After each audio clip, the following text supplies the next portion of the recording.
Floating বল এয়ারেটরের video নিয়ে হাজির হয়েছি। ফ্লোটিং বল এয়ারেটর এটি কী কাজে লাগে, এখানে পার্টস কী আছে, আজকে আমরা গোডাউনে ফ্লোটিং বল নিয়ে আলোচনা করব। তো চলুন শুরু করা যাক।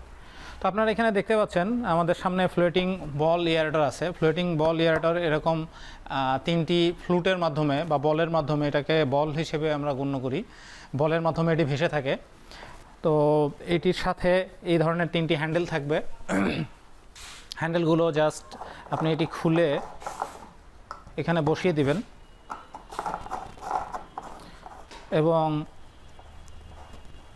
এখানে টাইট করে লাগাই দিবেন, এবং এই পাশে যে চারটি ছিদ্র দেখতে পাচ্ছেন এগুলো মোটরের সাথে যুক্ত হবে। মোটরটি আমাদের এই বক্সে আছে, ইনটেক বক্স। তো আমরা মোটরটি খুলে দেখাচ্ছি না আপনাদের, কারণ এটি ইনটেক বক্স। কাস্টমাররা যারা আসে তাদের সামনেই আমরা বক্সটি ওপেন করি। তো এই বক্সের সাথে সরাসরি যে মোটরটা আছে সেই মোটরের সাথে সরাসরি তিন সাইড দিয়ে তিনটি হ্যান্ডেলের মাধ্যমে এটি লাগানো হয়।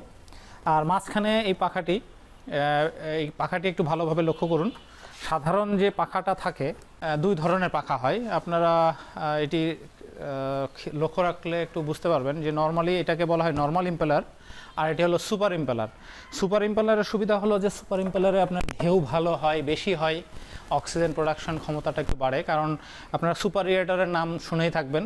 সুপার এয়ারেটরে যে পাখাটা ব্যবহার করা হয়, আমরা সেই পাখাটি এই ফ্লোটিং বলের সাথে নিয়ে এসেছি, যার ফলে এটির পারফরমেন্সটা আপনি সুপার ইম্পেলারের মতো পাবেন।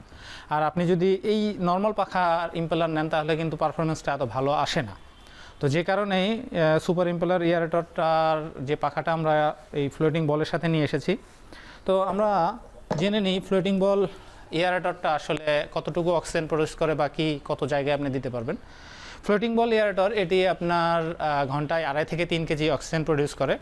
এটি আপনি 1 একর জায়গায় আপনি ব্যবহার করতে পারবেন, করলে আপনি দ্বিগুণ ঘনত্বে মাছ চাষ করতে পারবেন। এটিতে 2 হর্স পাওয়ারের মোটর থাকে এবং আপনি 220 ভোল্ট বা বাসাবাড়ির লাইনে আপনি চালাতে পারবেন। এটি আপনার পুকুরের অক্সিজেনের যাবতীয় সমস্যা সমাধান করবে।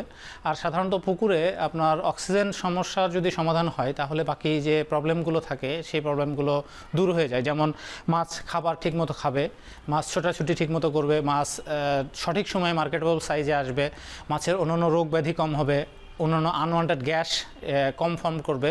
তো সুতরাং এই সুবিধাগুলো নেওয়ার জন্য আপনাকে যে কোনো একটি এয়ারেটর নিতে হবে, এবং প্রত্যেকটা এয়ারেটরের একটি নির্দিষ্ট ক্যাপাসিটি আছে, সেই অনুযায়ী আপনাকে সেটি পুকুরে ব্যবহার করতে হবে।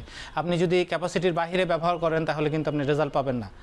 তো এয়ারেটর সম্পর্কে আরও যদি আপনাদের বিস্তারিত তথ্য জানার থাকে তাহলে স্ক্রিনে আমাদের নাম্বার দেওয়া থাকবে, সেখানে যোগাযোগ করতে পারবেন। সেখানে হোয়াটসঅ্যাপ আছে, সেগুলোতে আমাদের মেসেজ দিয়ে রাখবেন। আমরা সাথে সাথে ধরতে না পারলেও পরবর্তীতে রিপ্লাই দেওয়ার চেষ্টা করব। ধন্যবাদ সবাইকে।